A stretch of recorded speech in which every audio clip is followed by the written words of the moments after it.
Just keep the coffee coming. We're not paying you to listen." The words, clipped and cold, slice through the low hum of the air conditioning in the Atlas boardroom. They come from Alastair Finch, a man whose tailored suit probably costs more than Nia makes in a month. He doesn't look at her as he says it. He doesn't have to. In this room, on the 40th floor, Nia is part of the machinery, as functional and inanimate as the silver coffee pot she holds with a steady, practiced hand. Her name is Nia, but here she is a uniform. Black pants, a crisp white shirt, a simple black apron. Her movements are a study in quiet efficiency, a ballet of service refined over years of being present but unseen. She glides around the colossal mahogany table, her reflection a fleeting ghost on its polished surface. The men seated around it, a delegation from a Vietnamese tech conglomerate and Finch's own executive team, are demigods of capital, their voices weaving a tapestry of numbers that could build or break nations. They speak of synergy, of liability, of $100 million acquisition that will reshape the digital landscape. Nia pours the steaming liquid into a porcelain cup for Mr. Tran, the head of the Vietnamese delegation. He gives a slight, almost imperceptible nod of thanks, his eyes never leaving Finch's face. Finch, however, operates on a different plane of etiquette. He gestures with a dismissive flick of his wrist, his focus locked on a stack of documents at the center of the table. It's these documents that snag Nia's attention. Two stacks side by side.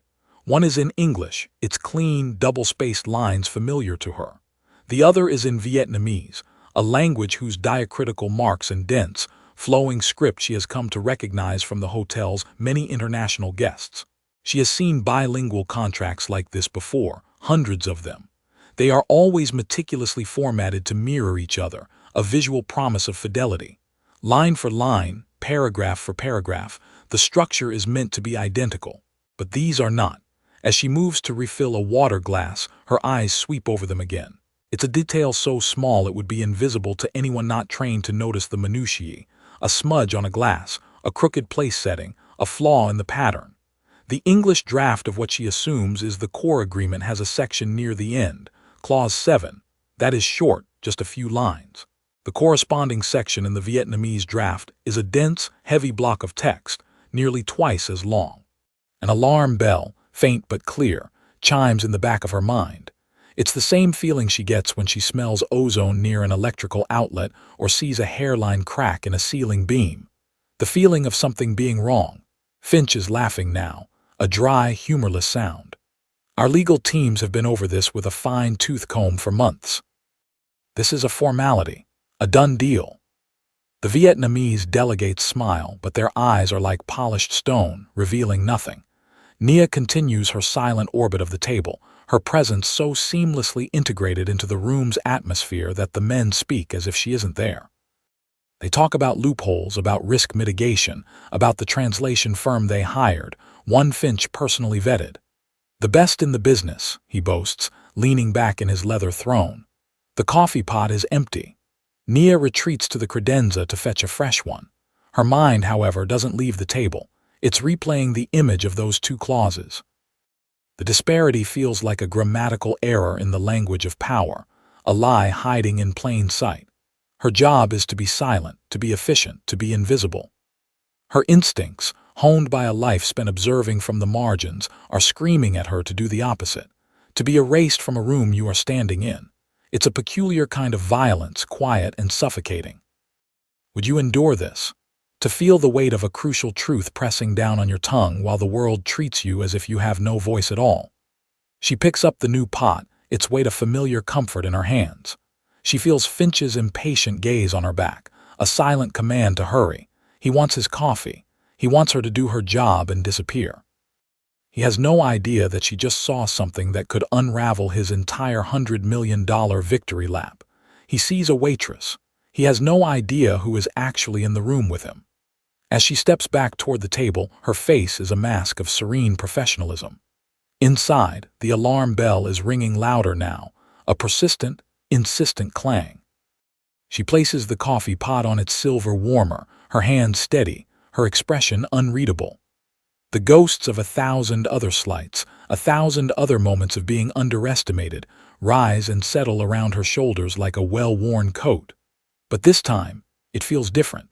This time, the flaw she has spotted isn't just a crack in the plaster.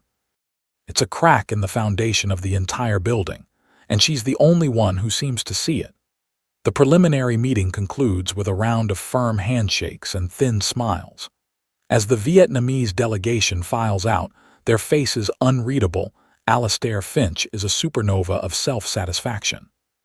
He claps his junior analyst, a young, perpetually nervous man named Kenji, on the shoulder. "A walk in the park," Finch declares, his voice booming in the now emptying room. Nia sees her chance. It's small, a crack in the wall of protocol, but it's there. She approaches Kenji as he gathers a stray folder, her expression calm, her voice low and even. "Excuse me, Mr. Tanaka," she begins, using his proper name, a small offering of respect. "I may be mistaken, but I happen to notice the Vietnamese draft of Clause 7 appeared much longer than the English version. Sometimes formatting can be deceptive, of course." She offers him an out, a way to see what she saw without acknowledging her as the source.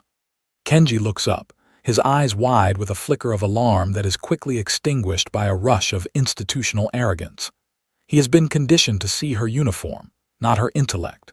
He looks from Nia to the door through which Finch just departed, as if measuring the risk of engaging. The risk is too high. "It's a translation nuance," he says, the words a dismissive shield. "Agglutinative language structures. It's perfectly normal. Thank you for your concern, but please stick to your job." The dismissal is polite, almost gentle, but it stings more than Finch's overt cruelty. It's the condescension of a man who cannot conceive that the person pouring his coffee could possess a more observant eye than he. Nia gives a slight nod, her face betraying nothing. "Of course. My mistake." As she returns to the main table to clear the last of the glasses, Finch strides back in, barking into his phone. He gestures impatiently at his spot, where a ring of condensation from his water glass is blooming on the mahogany.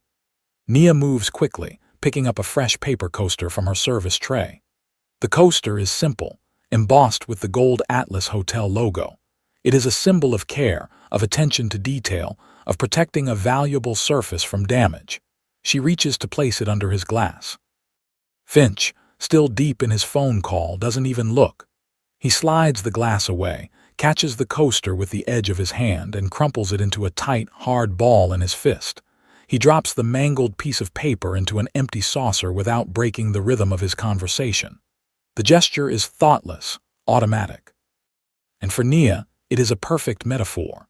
Her warning, her offered care, her very presence, all of it crumpled and discarded without a second thought. She stands there for a beat, watching the balled-up coaster sit amongst the dregs of coffee. How much disrespect can one person absorb before it starts to erode them? If you were in her shoes, would you tolerate this? She finishes clearing the table in silence. Finch leaves again, his voice echoing down the hall. The room is quiet now, save for the hum of the city far below. Nia looks at the discarded drafts left on the table, their pages slightly askew. Kenji's words echo in her head, a translation nuance. Her gut tells her it's more. So much more. The executive floor empties out for the night. The cleaning crew arrives, their movements and voices a softer, gentler energy than the sharp-edged ambition that filled the space hours before. Nia's shift is over, but she can't leave. The image of the crumpled coaster and the mismatched documents is a splinter in her mind. She finds an excuse to return to the Atlas boardroom, offering to help the night porter, an older man named Matteo who is happy for the company. While he polishes the vast, silent table, Nia begins clearing the trash. Her heart beats a little faster as she reaches the bin beside the spot where Finch's legal counsel had been sitting. There they are. Discarded drafts of the agreement, tossed aside with coffee stirrers and sugar packets. A faint coffee stain blooms on the corner of the English version. She pulls them out, her hands moving with a purpose she doesn't fully understand yet. "Just making sure nothing important was thrown away," she murmurs to Matteo, who simply nods, accustomed to the strange artifacts the powerful leave in their wake. She takes the documents to a small, empty office down the hall, a temporary space for visiting consultants. The only light is the cold blue glow of the city skyline through the floor-to-ceiling window. She spreads the pages out on a desk, the English version next to the Vietnamese one. She finds Clause 7. Her Vietnamese isn't perfect, but it's strong. She'd spent 2 years working for a nonprofit in Hanoi, a lifetime ago, before circumstances forced her home and into a different kind of service. She learned the language not in a classroom, but in markets and on street corners, in the homes of people who had little but offered everything. She learned its rhythms, its respect, its capacity for subtle, layered meaning. The English Clause 7 is brutally simple, a masterpiece of corporate self-preservation. Seller assumes no liability for post-acquisition integration failures, including but not limited to technology conflicts, personnel attrition, or market disruption. It's a fortress walling Finch's company off from any and all risk. She turns to the Vietnamese version. Her finger traces the dense block of text. The vocabulary is formal, legalistic, but the intent begins to crystallize and the air leaves her lungs in a quiet rush. It's not a translation, it's a mirror image. It says, in unequivocal terms, that the seller, Finch's company, retains full responsibility for a period of 1 year, guaranteeing seamless technological integration and covering any financial losses incurred from personnel attrition. It's not a nuance. It's not a mistake. It's a bomb. One party is signing a document that says, "We are not responsible," while the other is signing one that says, "You are completely responsible." The moment the deal is inked, both companies would be legally bound to 2 opposing realities. The ensuing legal battle would be catastrophic, a black hole of litigation that would vaporize the $100 million deal and likely cripple both companies in a storm of accusations of fraud and bad faith. Her integrity, the quiet, unshakable pillar of her character, asserts itself. She cannot walk away. She cannot unsee this. To stay silent now would be a form of complicity. The system that renders her invisible also makes her the sole witness to a disaster of its own making. She is locked in. She carefully folds the 2 pages, takes out her phone, and in the cold light of the city, takes a clear, high-resolution photograph of the 2 clauses, side by side. The image on her screen is irrefutable proof. A choice has been made for her. The only question now is, what would you do next? The next morning, the air on the executive floor crackles with anticipation. The formal signing is scheduled for 10 a.m. Nia is on shift early, her mind a calm sea of resolve. She knows she cannot go to Finch or his team. They have already shown her how they value her input. She has to find another way.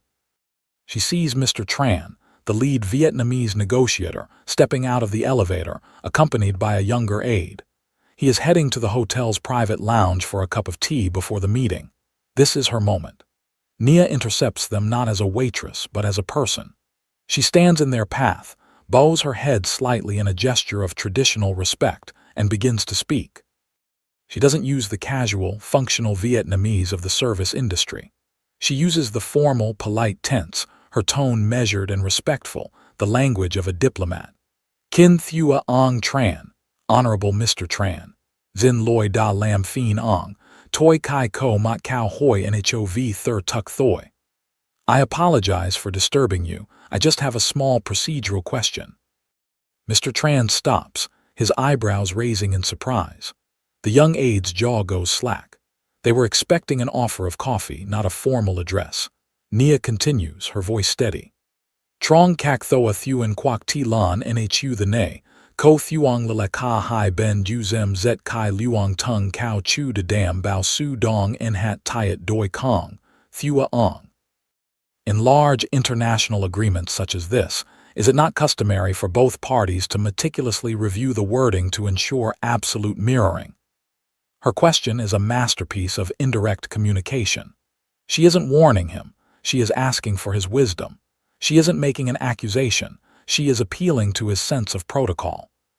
Did you catch what she just did? She handed him the key without ever telling him there was a lock. Mr. Tran's eyes, sharp and intelligent, study her face for a long moment. He sees past the uniform to the gravity in her expression. He gives a slow, deliberate nod. Chak Chan Roy, Ko Gai, Dula Nen Tang Kua Long Tin. Of course, young lady. It is the very foundation of trust. He has understood. He doesn't ask how she knows. He doesn't question her. He simply accepts the information delivered with the respect his position demands. He thanks her and walks into the lounge, his stride now more thoughtful, more cautious. The interaction takes less than 30 seconds. But as Nia turns, she finds Alistair Finch standing 10 feet away, his face a thundercloud. He must have just stepped off the elevator. "What did I tell you?" he seethes, his voice a low hiss. He storms toward her, grabbing her by the elbow, his fingers digging into her arm. "You do not bother our guests. You are here to serve, not to strategize." He yanks her toward the service corridor. "Consider this your final warning. One more step out of line and you're not just fired, I'll make sure you never work in this city again." The physical contact, the raw venom in his voice, is a brutal assertion of his power. He shoves her lightly toward the service door. She stumbles, catching her balance. The door swings shut behind her, leaving her in the sterile, windowless hallway, her arm throbbing, his threat echoing in the silence. Her small victory has been immediately, violently undermined. Nia retreats to the staff break room, a cramped, windowless space in the hotel's underbelly. The throbbing in her arm is a dull ache, but the anger inside her is sharp and hot.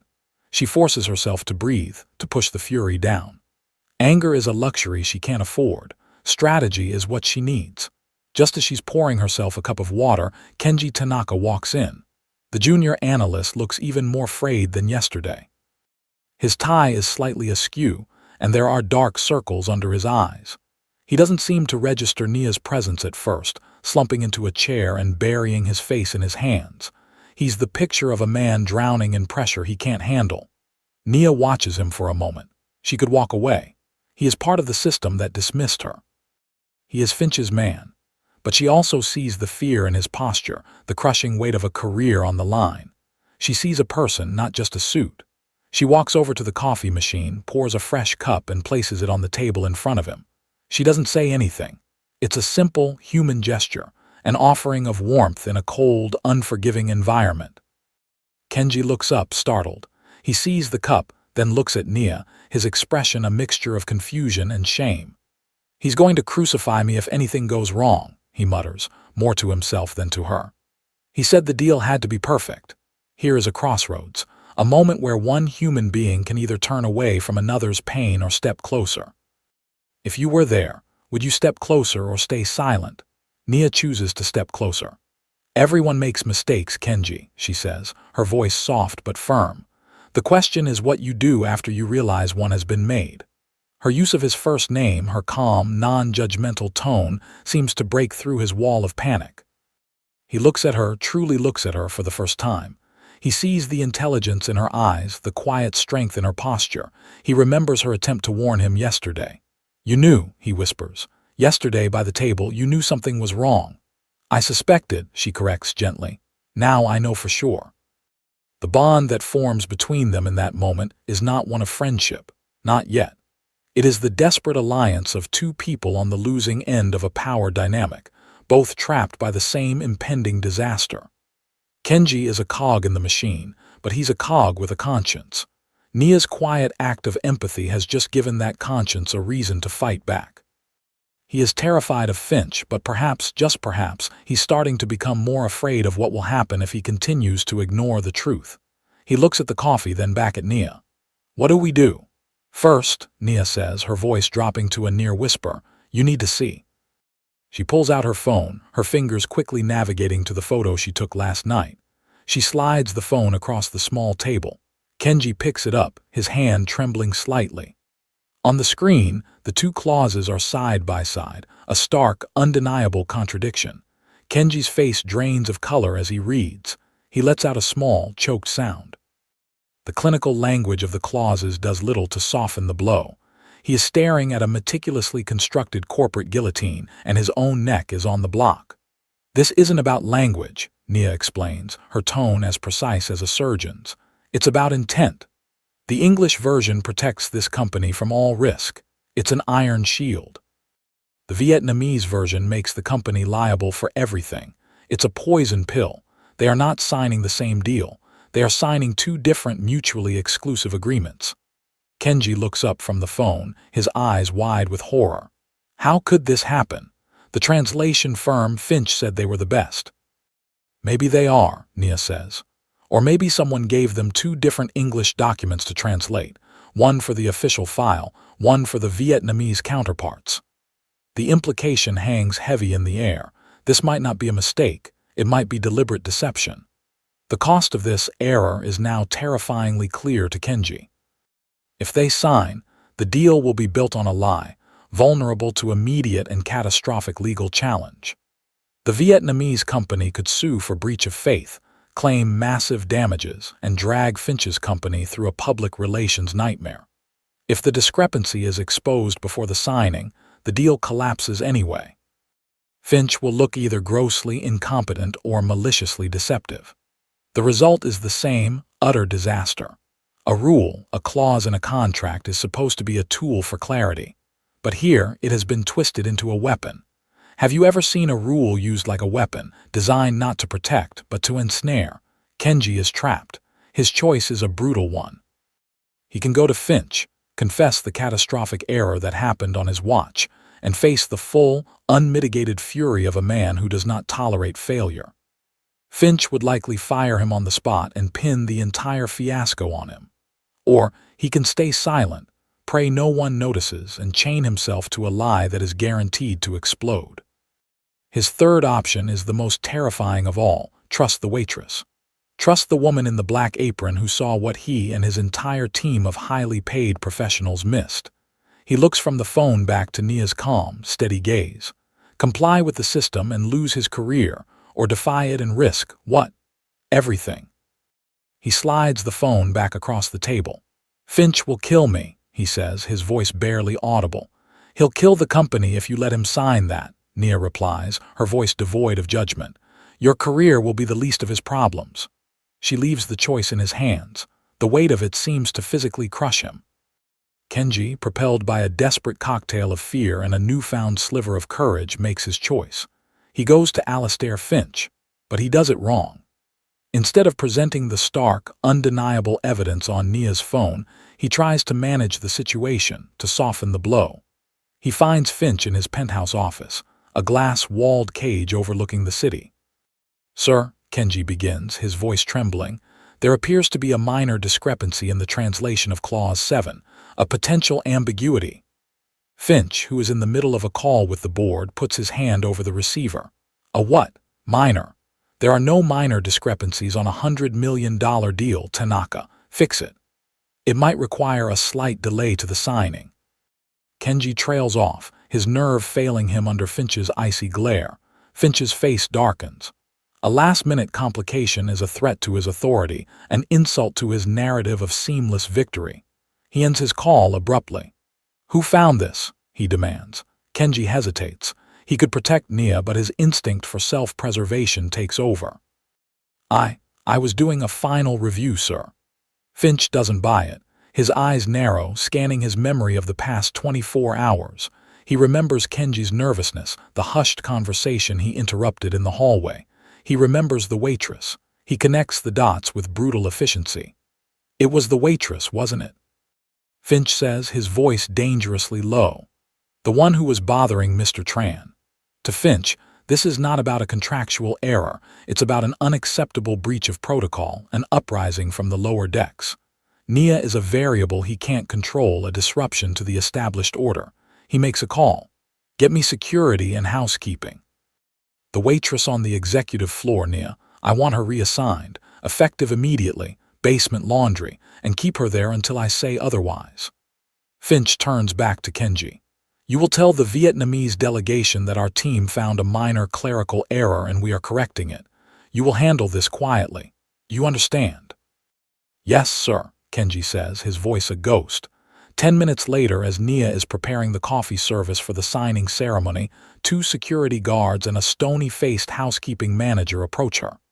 Miss Williams, you're being reassigned, the manager says, not meeting her eyes. Effective immediately. They don't give her a reason, they don't have to. She is escorted to a service elevator, the doors sliding shut on the polished world of the 40th floor. The elevator descends into the hotel's depths, a literal and metaphorical fall from a place where she almost had a voice. The door opens into the laundry room. The air is thick with steam and the smell of industrial detergent. The roar of the massive washing machines is deafening. A supervisor hands her a stack of towels. "Start folding," she shouts over the noise. A heavy metal door slams shut behind her. She is isolated, punished for speaking the truth, her warning stolen and twisted. She stands for a moment amidst the chaos and the heat, feeling utterly and completely powerless. To get this close to making a difference, only to be thrown back into the dark. What would you sacrifice to stay true to what you know is right, even if it costs you everything? In the roaring silence of the laundry, Nia folds the first towel. It is a quiet, deliberate vow. This is not over.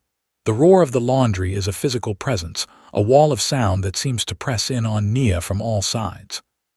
For 2 hours she folds. Towels, sheets, tablecloths. The repetitive motion is a strange kind of meditation, her hands moving on autopilot while her mind races. She is cut off, buried in the hotel's engine room while the charade continues 40 floors above. Her phone vibrates in her pocket.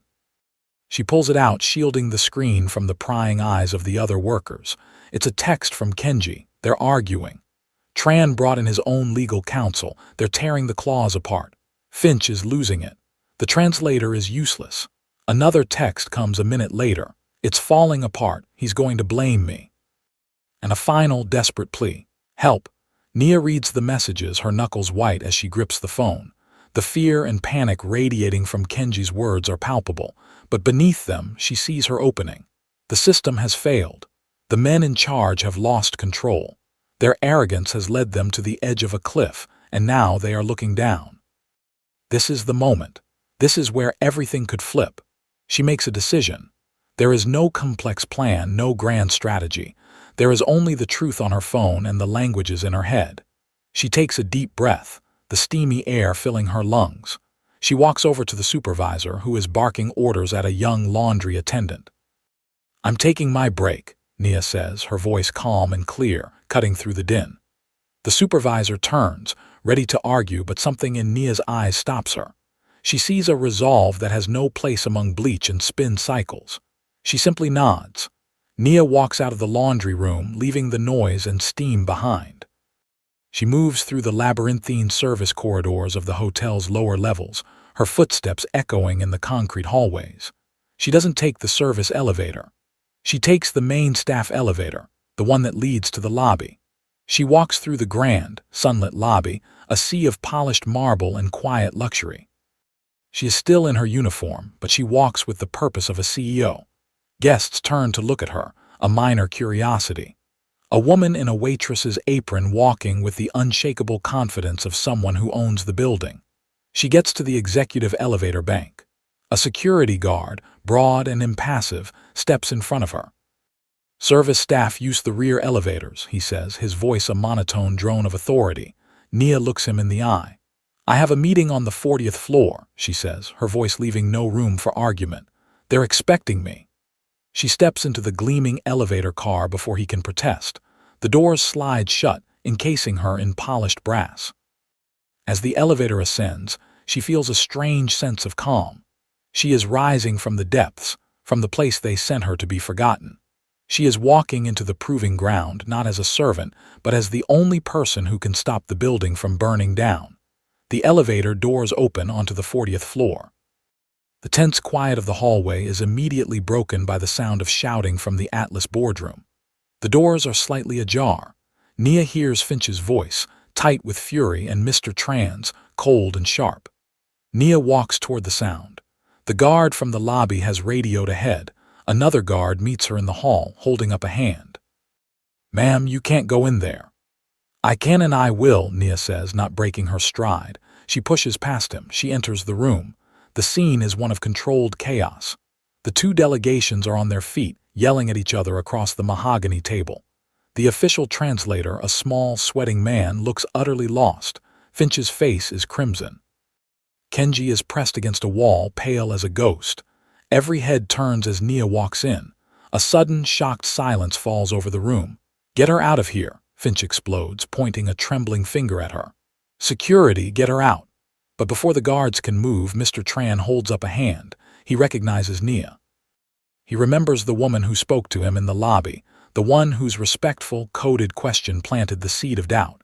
His eyes meet hers, and a silent understanding passes between them. "Cho ko I noi," he says to his team. "Let her speak." Nia walks to the head of the table, to the spot where Finch had held court just hours before. She moves with a grace that seems to fill the room. She places her phone on the table and connects it to the room's projector with a steady hand. The image of the two contradictory clauses flashes onto the massive screen behind her, stark and undeniable. "Mr. Finch," she says, her voice quiet but carrying to every corner of the room. "Mr. Tran, there has been a misunderstanding." She turns to the Vietnamese delegation and begins to speak in their language. Her Vietnamese is not the hesitant, functional speech of the translator. It is fluid, respectful, and clear. She explains that the English version of the clause was an aggressive, non-standard term of indemnity that was never properly conveyed. She honors their sense of protocol, acknowledging that the trust between them has been damaged by this lack of clarity. Then, she turns to Finch's team and speaks in English. "The issue is not the translation," she says, her voice ringing with authority. "It is the source. Clause 7, as written in English, is designed to create a hostile partnership. Clause 7, as presented to your counterparts, promises a supportive one. You cannot sign both." She breaks down the legal and financial implications of each version, her explanation more lucid and insightful than anything the lawyers in the room had offered. The room is utterly still. The executives, the lawyers, the aides, they are all captivated, watching this woman in a waitress's uniform command the space with nothing more than her intellect and her integrity. Did you feel that shift? It was the sound of a power dynamic that had been in place for decades shattering in a single moment. Finch stares at her, his mouth slightly agape. He is seeing her, truly seeing her for the very first time. Not as a uniform, not as an inconvenience, but as a person of formidable talent. When she finishes, a deep silence holds the room. It is broken by Mr. Tran's CEO, who has been watching her with intense focus. He looks from the screen to Nia, then to Finch. He speaks one sentence, a question directed not at the CEO who tried to deceive him, but at the waitress who told him the truth. "Can you fix it?" The question hangs in the air, a transfer of power so complete it is almost a physical force. Alastair Finch, for the first time in what is likely years, is irrelevant in his own boardroom. All eyes are on Nia. "Yes," she says simply, "we can." The next hour is a blur of focused activity. The tense, adversarial atmosphere evaporates, replaced by a collaborative urgency. Nia, standing at the head of the table, becomes the unlikely mediator. She, Kenji, Mr. Tran's legal counsel, and Finch's shell-shocked lawyers work together, line by line. She doesn't just translate, she negotiates, suggesting phrasing in both languages that is not only legally sound but also culturally respectful. She proposes a compromise, a mutual liability clause that shares risk and responsibility, fostering a partnership instead of a conquest. Within the hour, they have a new Clause 7, one that is fair, clear, and identical in both languages. The $100 million deal is back on the table, stronger and more honest than before. Handshakes are exchanged, genuine this time. The relief in the room is a tangible thing. After the Vietnamese delegation leaves, Finch approaches Nia. The arrogance has been stripped from him, leaving behind a man humbled and exposed. He looks not at her uniform, but at her face. "I was wrong," he says, the words tasting like ash in his mouth. "Completely and utterly wrong. What you did in there, it was remarkable." He clears his throat, shifting back into the familiar territory of transactions. "Name your price. I'll create a new position for you. Senior international analyst, a desk on this floor, a corner office. Whatever you want." This is the moment of victory, the traditional payoff in a story of the underdog, the promotion, the recognition, the seat at the table. But Nia looks at the gleaming mahogany table, at the empty leather chairs, and sees not a prize but a trap. A desk would change her life, but it wouldn't change the system that made her invisible in the first place. "Thank you, Mr. Finch," she says, her voice even, "but I don't want a desk." Finch looks confused. "What do you want then?" "I want a policy," Nia says, her gaze unwavering. "I want you to think about how many other people in this company have skills you've never bothered to ask about. How much talent is in your laundry rooms, your kitchens, your maintenance closets. How many other disasters are waiting to happen because the one person who sees it coming is someone you've trained yourself not to see? She takes a step closer. I don't want a job. I want a system. A formal, official system that finds the hidden talent in this company before a crisis forces your hand. I want you to build a bridge between the 40th floor and the basement so that you never have to be saved from your own blindness again. The question of what real justice looks like hangs between them. Is it personal reward or is it systemic change? Nia has made her choice. She has put the price of her signature not on a paycheck, but on a promise to reform the entire institution. Finch is stunned. He expected a negotiation over salary, not a demand for institutional reform. He is a man who understands transactions, hierarchies, and power.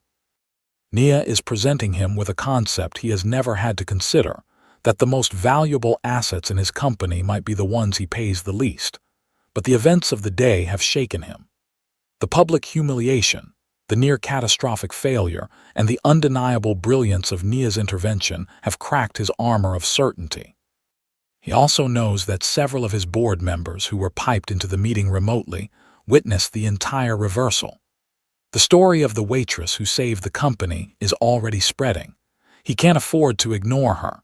At the next quarterly board meeting, a week later, item 4 on the agenda is a new proposal. It's not presented by HR but by Finch himself. He calls it the Internal Skills Registry Initiative. The policy is simple, elegant, and revolutionary for a company as stratified as Atlas Hotels. Nia, who was brought in as a paid consultant to help draft it, made sure of that. The policy has 3 key components: a confidential database. All employees, from dishwashers to regional managers, will be invited to opt in to a confidential registry where they can list accredited skills, degrees, certifications, and language fluencies that are not part of their current job description. Mandated consultation. Before hiring any external consultant, contractor, or translator for short-term projects or crisis management, the relevant department is now required to consult the registry first. Incentivization. If an internal employee's skill is utilized, they are to be compensated at the full market rate of an external consultant for the duration of the project, in addition to a permanent bonus added to their base pay. It is a direct assault on the corporate caste system.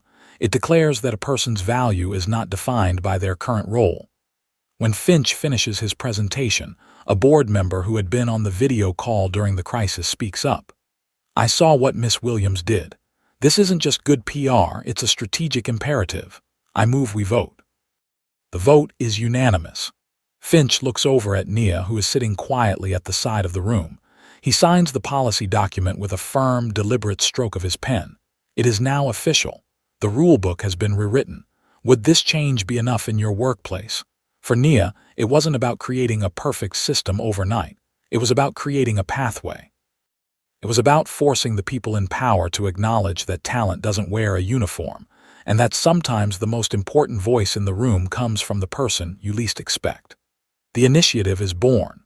The change has begun. 2 weeks later, the Internal Skills Registry is officially launched with a company-wide email from Finch himself. The initial response is a trickle, then a steady stream as employees begin to cautiously add their hidden talents to the database. Nia is in the hotel's rooftop garden, a quiet, sun-drenched oasis high above the city's roar. It's her day off. She's no longer an employee of the hotel.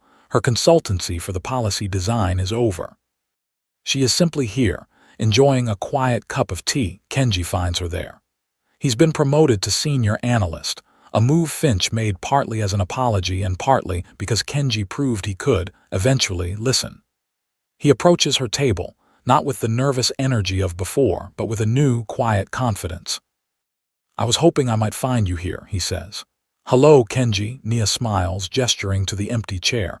"Congratulations on the promotion." "I wouldn't have it if it weren't for you," he says, sitting down. "And that's not what I came to say." He takes a breath, meeting her eyes directly. "I came to thank you. You didn't just save the deal or my career. You changed the way I see things, the way I listen. I was so focused on looking up at Finch at the next rung on the ladder that I stopped seeing the people all around me. You taught me to look deeper." His words are simple, sincere, and deeply healing. For years, Nia's intelligence and integrity had been her own private knowledge. To have it seen, to have it acknowledged by someone from the world that had so long ignored her, is a balm. It's a quiet form of justice, separate from the policy and the boardrooms. It is personal. Whose voice helped you heal when no one clapped? For Nia, it is the voice of this young man who had the courage to change his perspective. They sit for a while in comfortable silence, the warmth of the sun on their faces. The noise of her isolation, the sting of Finch's insults, the oppressive roar of the laundry room, it all feels very far away. Here in this quiet garden, she is not a uniform or a consultant or a savior. She is just Nia. And for the first time in a long time, that feels like more than enough. The first tangible result of the internal skills registry comes a month after its launch. The marketing department needs a short promotional video translated into German for a trade show in Berlin. Instead of hiring an expensive firm, they consult the registry. They find Maria, a woman who has worked in housekeeping for 10 years, who holds a master's degree in German literature from the University of Munich. She does the job flawlessly in 2 days and is paid a $5,000 consulting fee. The system works. The success of these early trials creates a new challenge, getting the company's senior leadership to actually use and trust the new system. The old habits of hierarchy are hard to break. The board decides that a mandatory training session is needed for all senior executives, and they know exactly who has to run it. Finch calls Nia personally. He doesn't ask, he requests. "We need them to understand this isn't just a PR stunt," he says. "We need them to see it the way I did, the way you showed me. Will you lead the first session?" Nia agrees. The following week, she walks back into the Atlas boardroom. This time, she is not wearing a uniform. She is dressed in a simple, elegant business dress. The executives, the same men she once served coffee to, are all seated around the mahogany table. This time, they are here to listen to her. Alastair Finch stands to introduce her. He doesn't offer a flowery corporate speech. He gives her the most powerful introduction he can, the unvarnished truth. "Good morning," he begins, his voice steady. "Last month in this room, we almost lost a $100 million deal. We failed because we were arrogant, because we were blind, and because we could not see that the most valuable asset in the room was the person we were paying to be invisible. Miss Nia Williams saw the truth that our entire team of experts missed. She saved this company from its own ignorance." He turns to Nia. "Today she's going to teach us how to see.